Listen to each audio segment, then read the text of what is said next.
I'll mention to you, itong mga tauhan ng mga smuggler na tagasalo ng mga misdeclared items na na-seizure, na sila po ang palaging nananalo time and time again sa lahat ng auction. Robert Uy, Aris Rojas, Chris Tagle, Daniel Brito, Edward Uy, Gina, Casey, Orland, Willie. Every single auction, sila lang nananalo, wala nang iba pa. For so many years, sila, pangalan nila palaging lumulutang.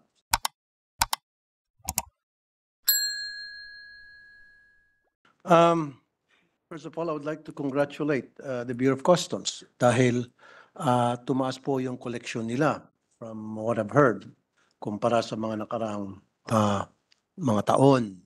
So meron talagang pagbabago. And also I'd like to congratulate siguro yung kanilang intelligence dahil recently nakahuli po sila ng vape na misdeclare sa isang bodega. I think if I'm not mistaken, it's in Valenzuela. And the amount of 1.4 billion yung halaga ng vape. So congratulations Customs, CIIS, and of course yung sa intelligence group. Now meron lang akong konting katanungan after na kayo po'y napuri ko. So kailan po masagot ang konting mga katanungan ko.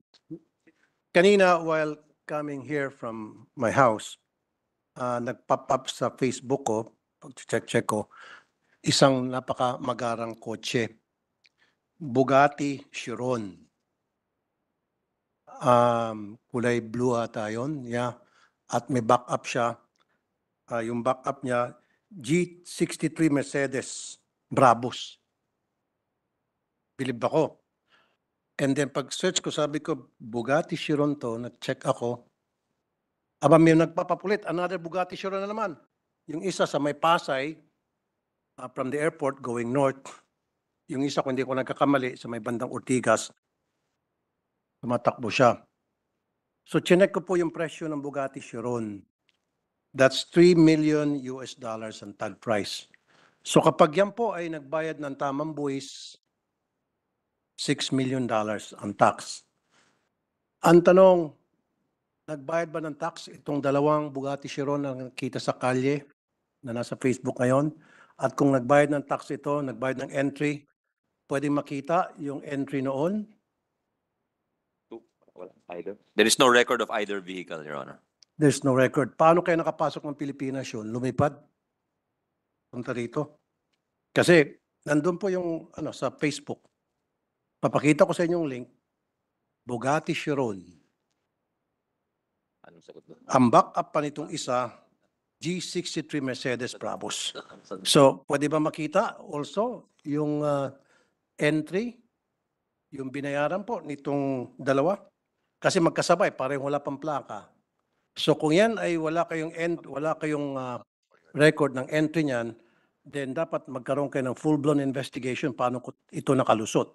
There is no record in the BOC during the time of the present commissioner and the present team, but it may have been registered previous. Maybe they can take a look at the record. Brand Your new po Honor. ito, Your Honor, Madam President. Kasi po, wala pang plaka.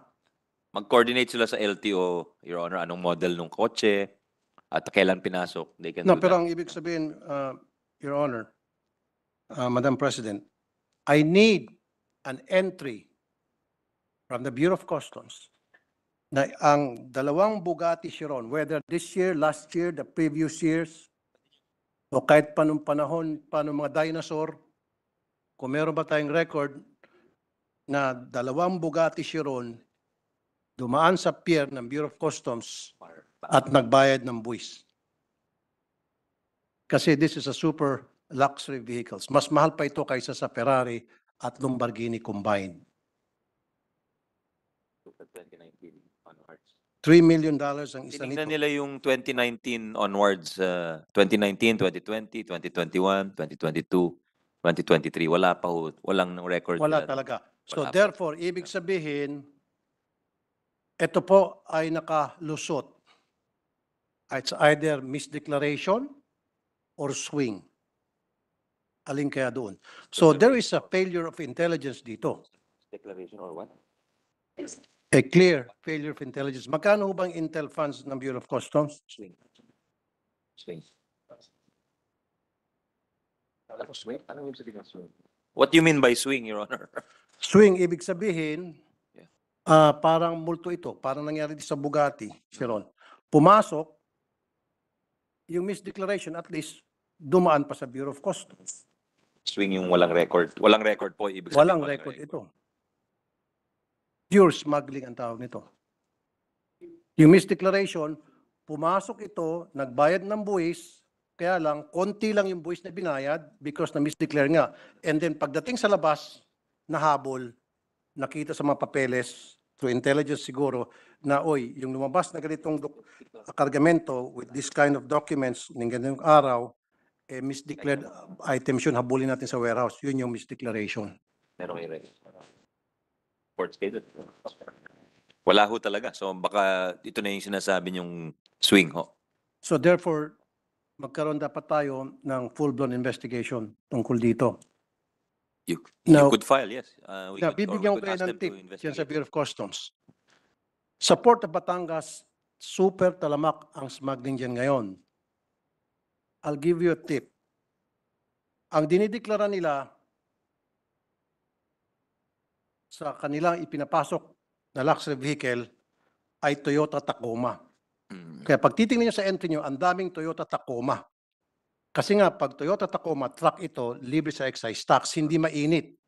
Pick up po. Pickup truck. Pero ang laman pala, ito na yung Bugatti.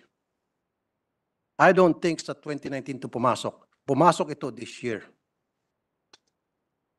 Dumaan ito sa Batangas at idineklarang Toyota Tacoma, care of Rhea Gregorio. Care of Ibig sabihin siya kasi ang district collector doon. So you have to investigate Rhea Gregorio. Kasi lahat po ng mga dito ba? luxury vehicles ngayon, ang pasok ay Batangas. Kapag makikialam yung CIS, makikialam yung IG, Inichapuera, walang makikialam, lahat kayo diretso kay Rhea Gregorio. Tingnan niyo po sa inyong mga entries. Ang daming pumapasok na declared as Toyota Tacoma or pick-up truck. Kasi nga po, sa pick-up truck, hindi ito mainit sa mata at libre po sa excise tax.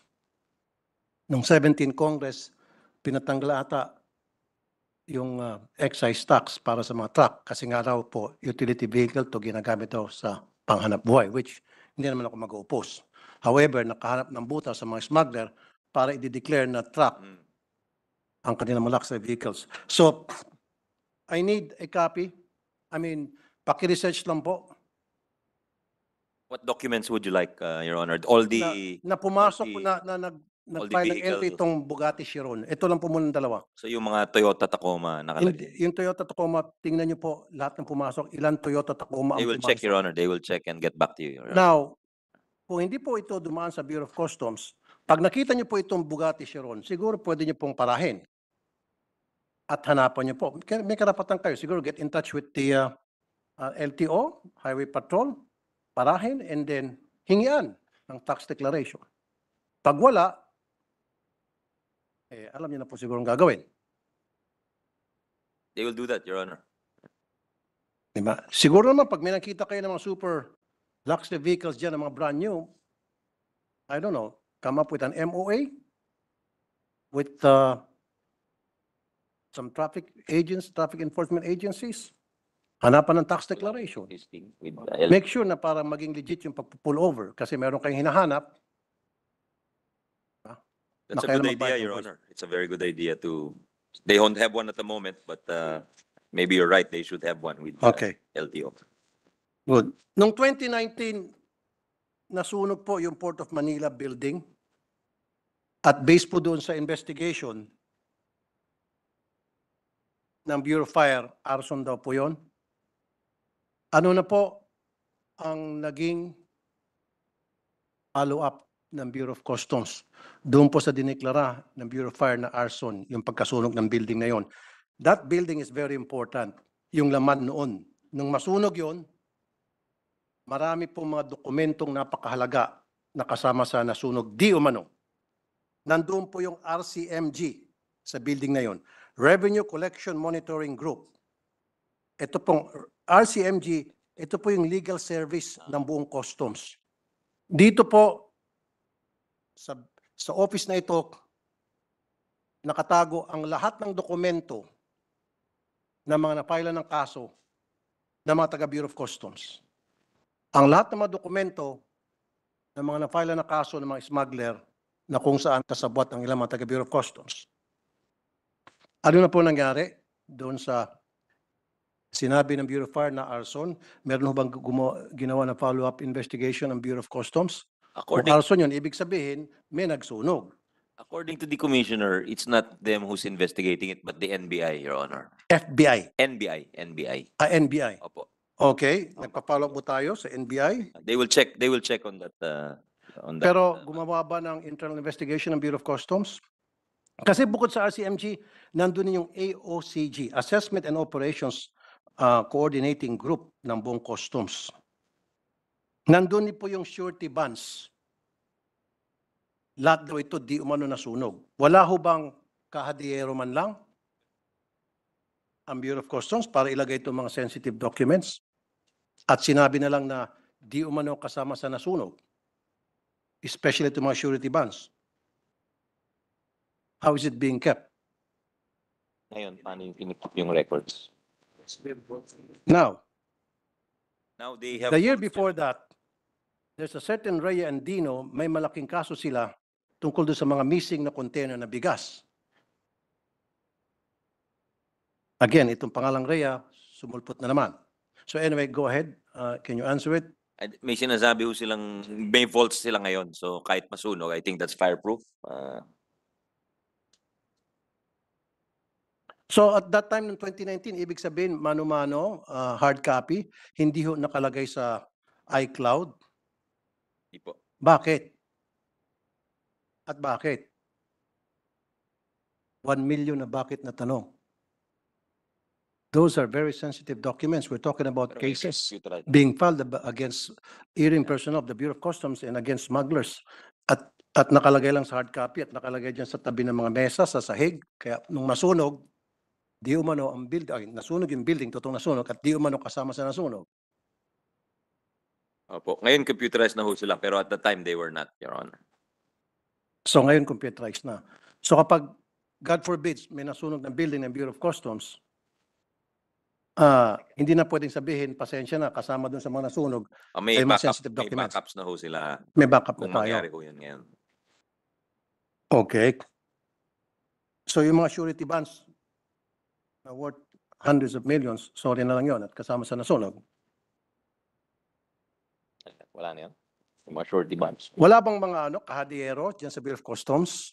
Ano po? Kahadiyero, yung safe, na kaha, na doon ilalagay Meron mo ho ngayon. documents. Meron na na. ho ngayon. Dati yata. Sabi Dati nila wala. 2019, wala pa. Oh, 2019, bago pa lang 2019, 3 years ago. So 2 years ago, prehistoric pa yung mga kagamitan sa Bureau of Customs. So after 3 years, saka sila naging modernized. Okay. Paki-imbestiga lang po sa Port of Batangas. Diyan po ngayon pumapasok yung mga gulay. Diyan po pumapasok smuggle na gulay, kotse, etc. Sunod po, yung oil. Alam niyo po yung kambal barko? Kambal, Anybody? Especially dyan sa may kambal barko ho. yeah, kambal barko, oil smuggling. Dyan sa intelligence natin, nandito ba yung chief na intelligence, kambal barko? Yung chief ng intelligence. Kahit na yung natitinda ng maruya dyan sa Batangas, alam na alam to eh. O yung natitinda ng balut dyan sa may POM, alam din to, kambal Who is the barko. chief of intelligence? It's frequency issue po yung government. Maging yung barangay tanod ata, na He's here, Your pag-alaga Honor. dyan. The chief of the intelligence is here. Is Sige, Mr. Inciso. itetest natin yung chief ng Intel. Yeah. Kanina pinurip kayo, chief ng Intel, ano ang ibig sabihin ng kambal barko? At ano ang ibig sabihin ng paihi? Pakipaliwanag lang po. And we're talking about oil smuggling here. Yan natin puan, Arlene, para mabusin. Ay, kambal barko. Gusto mo yan. change of rules, Your Honor? Would you Madam like to President? move for a suspension Para of mas the rules, maganda? Your Honor? Sabihin ko, If with the permission, it has to be unanimous. Okay. So, With the with permission has of, to be with the permission of our colleagues, Your Honor. But you can make the motion. Your Honor. Can I call for a 1 minute Stand up. suspension? Okay, Sasabihin ko lang. thank you. Sino magmumove? Kasi kawawa naman, nahirapan siya. Magot siya. Tapos yung sasabihin. To allow the personnel from Bureau of Customs directly to answer my questions. Tama. Sige. Hearing no objection, motion is approved. Sa intelligence chief. The intelligence chief, Your Honor. Babae, intelligence chief. Okay. Una po ako. Identify yourself lang.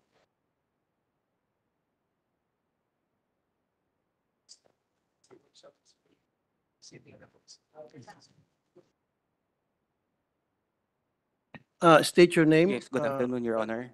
You are. Vern Enciso po, Director of the Customs Intelligence and Investigation Service. Bern Enciso. Ang in-expect ko ay yung general. Uy, sino ba yun? General Jubimax Uy, retired sir, is the Deputy Commissioner for the Intelligence Group. Exactly. Yun sana gusto kong makausap. Nandito ba? Nag-retire na? Hindi Retired po, sir. general. He's a retired general, sir. Yeah, he's a retired general, but I want to talk to him because siya yung nasa top. Yes, Sorry, sir. I'm hindi tayo representing, nandito sir, tumita kasi for the Intelligence Group. Meron po. pa mas mataas sa'yo. Siyempre, Yes, sir. gusto ko siya. Yung pinakamataas na. Is he here? We will try to, he's currently now in the office attending to a conference, sir. We will try to call him now, sir, to contact, Okay. sir. Hindi, kasi may mas mataas sa kanya eh. Gusto ko sana yung kataas-taasan.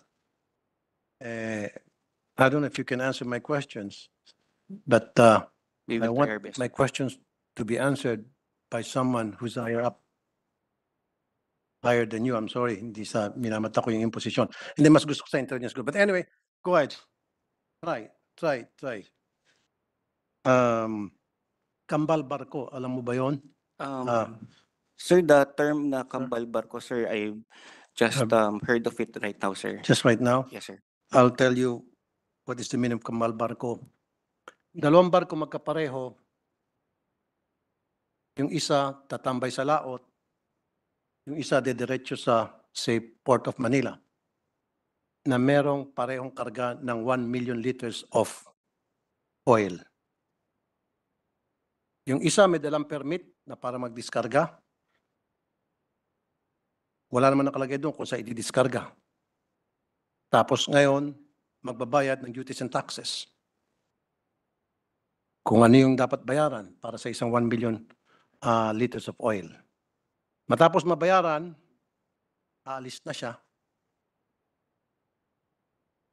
At didesign niya, matapos mabayaran, magdidiskarga siya. Siyempre, diskarga sa Port of Manila. Pag nadiskarga niya yung kanyang oil na 1 million liters, sasabihin niya doon sa nakatambay sa laot, nakadiskarga na ako, punta ka na sa Port of Batangas. Pupunta sa Port of Batangas. Pagdating niya doon sa Port Batangas, hawak-hawak niya, parehong dokumento, at yung payment na binayad sa POM, magkamukha yung barko eh. Maglalanding siya ngayon sa Batangas. Pagdating sa Batangas, may mga taga-salo. Sasabihin doon, idideklara lang, formality. Nagbayad na kami ng taxes and duties. Ito yung barko na nagdaong sa Port of Manila. Kaya lang, yung depo namin doon, puno na, wala mga truck available, kaya ida-divert namin dito sa Batangas. Pero bayad na kami. Magdidiskarga sila doon. So isang barko lang na bayaran, nakapagbayad. Your Honor, sir, with the current procedures and documentary requirements for the discharging of such commodity, which is in this case fuel,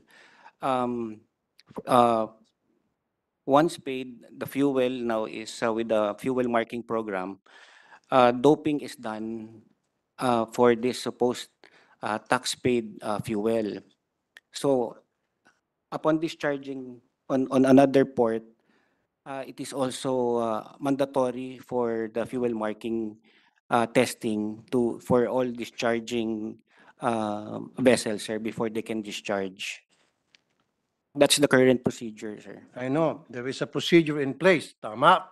Yes. However, kapag ang sumasalo na kung saan babagsak yung smuggled oil na, hindi na imposible lahat. Tama? Kung yung Bugatti nga, na Chiron, nakapasok, nang wala man lang diniklara na kahit anong dokumento, di ba? Ito pa kaya. Yes, Your Honor, sir. Tama? Yes, Your Honor. Nangyari. Pai. Alam niyo po yung paihi, sir.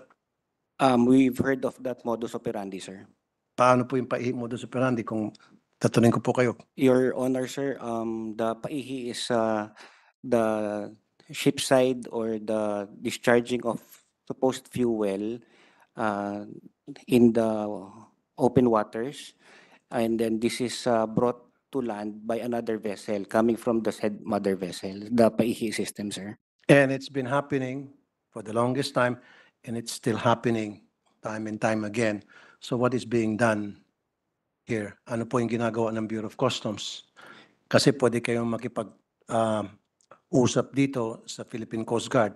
Patuloy pa rin po nangyari ito, lagana pa rin po yung paihi. Tama ka, nasa international water, yung isang barko na naglalaman ko ilang milyon na litro ng oil, and then may mga barge doon na paglalagyan nitong mga oils.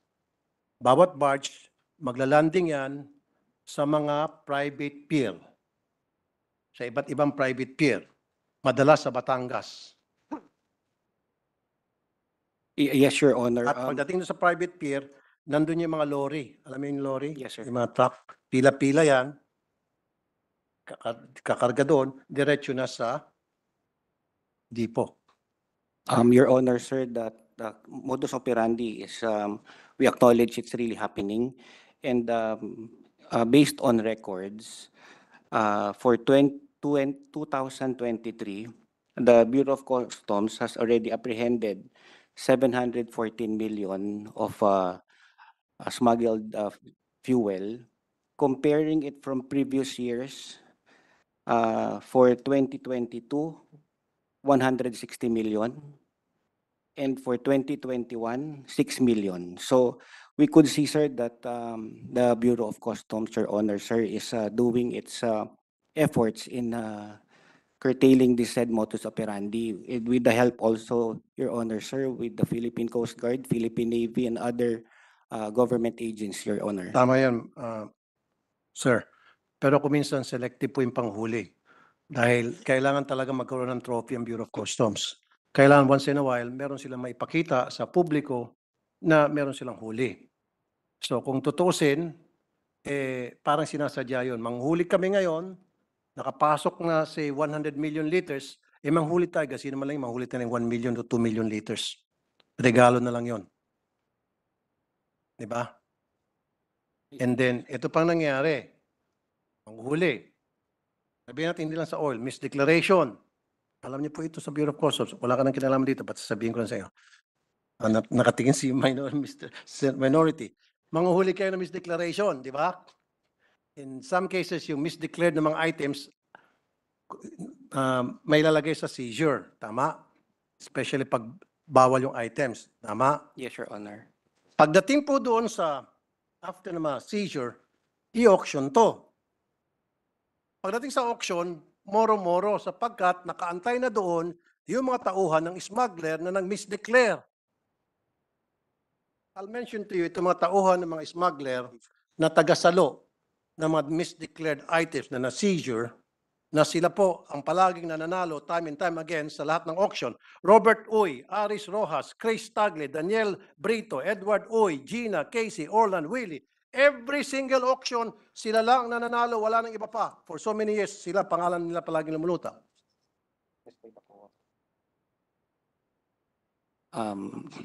Yes, Your Honor. For the auction seized commodities, this is an open public bidding, and the COA is also on board in witnessing such procedures that Open bidding meaning sinasabi yung amount, parang yung napapanood natin sa mga Discovery Channel na yes, Your 1,500, 1,500, and then 2,000, 2,000, tataas. I don't think so. Sealed bid to. Ang sinasabi nakarating sa akin information. Naka-sealed. it- Hindi yung sinisigaw I don't think so. Kasi kung sinisigaw nyo, then give me a video of that. Na yung sinasabi, 1,000, 5,000, tapos sa taas, 10,000, 1 million, 1 million, okay, calling once, calling twice, bong, panalo yung 1 million. Meron bang ganun? Kung meron ganun, I need to see the video. Kasi ang pagkasabi sa akin ng source ko, sealed bidding daw po ito. Nakalagay sa envelope, nakasealed, and then sasabihin, kunyari, nandiyan yung mga taga-COA, kung sino-sino pa sinasabi nyo, and then bubuksan, at ang nanalo ay, na pwede mang moro-moro na lang, at ang nanalo ay, itong mga pangalan binanggit ko, palagi. Your Honor, sir, on the said auction, the Bureau of Customs sets a floor price for each commodity. Exactly. And we are also getting such valuation. For example, for rice, we will be No, sir. No, sir. Sorry. I have to stop you. consulting. I have to stop you. Yes, sir. Napapaliw ka sa pinag-usapan ng topic. Kasi ang sabi mo, open bid. Ang sa akin, pag open bid, yung bang isinisigaw, nandyan yung mga bidder, tapos ngayon may nagtatawag, nagko-call, may mga numerong hawak, sabi, okay, 1,000, tataas, 5,000, taas, 10,000, 500,000, 1 million. Pag sinabi, going once, going twice, walang nanalo, walang nagbid, ikaw, 357, panalo ka na, 1 million. Hindi ganun eh. Kasi kung ganun, then give me a video na ganun nga. Kasi pagkakaalam ko, sealed bidding. Your Honor, sir, that the procedure that the Bureau of Customs is practicing is what I would mean that it's an open bidding. Everybody's invited to join. Exactly. Everybody, pero time and time again, these are the people na nananalo. Sila lang palagi ang nananalo. Yun yung point ko. Yes, Your Honor. Kaya ang lumilitaw po, moro-moro lang. So dapat, pag sinabing open bidding, kino-call out yung amount. And then, bawat participant may mga numero. Para walang moro-moro. Kaysa naman yung nakasil, and then, syempre, doon sa mga nakaselyo, may check doon, ito check, ito yung mananalo. Pagbukas, panalo si Herodes, bukas si Poncio Pilato, bukas si Barabas, sa isang araw naman si Judas, sa after 1 week si Estas. Anyway, Yes, Your Honor. baguhin niyo po yung auction. Pwede ho ba sa Commissioner? Ang gusto ko po, open bidding. Na pag open bidding, kinukall out yung amount at lahat ng participants may mga numero at nang sa gayon, hindi na pwedeng matawag na moro-moro. Pwede ba baguhin natin yung bidding? Your Honor, sir, as per the Commissioner, we will be introducing a new system of the auction wherein we will be having an e-auction, sir. Online na po ang auction. So, if when we mentioned that it's an open bidding, we will be now online. So, Ay, pangit yung, I don't know ha, pero hindi pa rin maganda online. Kasi sa online, kayo lang, pwede kayo mag-usap-usap dyan electronically. Gusto ko open. Dapat yung mga nagbibid, nandyan. Kasi pag online, pwede ka mag-participate kahit ikaw nasa Hong Kong, nasa Beijing, nasa kung saan kang bansa, nasa lupa ng Pilipinas. I want the people participating in the auction, they should be there physically. So para makita natin yung mukha ng mga nagbibid, kung sila ba'y pare-pareho na lang. Dapat nandoon. They should be present. sir, the one that you mentioned, the procedure, that is now the current procedure that is being done. It is? Yes, Your Can I Honor. see a video of that? Show me a video. Yes, we will produce, Your Honor, sir. Produce me a video na ganun nga yung procedure. Kasi yung pinaka-latest source ko, gamit mismo sa committee ng auction, isa doon, nagsabi sa akin, hindi raw ganun. The auction that is being done is posted live in our Bureau of Customs Facebook pages. We will try to retrieve it now, sir. Kinukall out yung amount tulad ng sinabi ko? The calling of amount is once the bidding or the bidder has already submitted his bid and it's being called out. Hindi po, sorry ha. Ang sinasabi mo magsasubmit. Ang sinasabi ko, real time. Right there and then. Nakapanood na ho ba kayo? Yung, Yes, sir. ganun ang ibig sabihin. Hindi yung magpapadala si bidder. No, sir. The procedure, sir, Your Honor, sir, real time in the sense, sir, that all of the participants or the bidders are present, together with the witnesses, the opening of the bids of the bidders is open simultaneous. And Okay. the calling out of the winning bidder is also done on that same day. And they are there? sa Yes, Your isang room? Honor, sir. At nagbabanggit ng amount at Yes, Your Honor. nagpapataas ng amount? Yes, Your Honor, because they will be posting the performance. Make sure na you're saying, I don't want to put on oath kasi baka mamaya ma-contempt ka. You make sure kasi yung source ko galing mismo sa taga-auction mismo. Siya mismo nagpapatunay and he's member of the auction committee na hindi ganon. Nagkakaiba kayo ng impormasyon. Siyempre, mas pagkakatiwalaan ko yung taga-auction na source ko.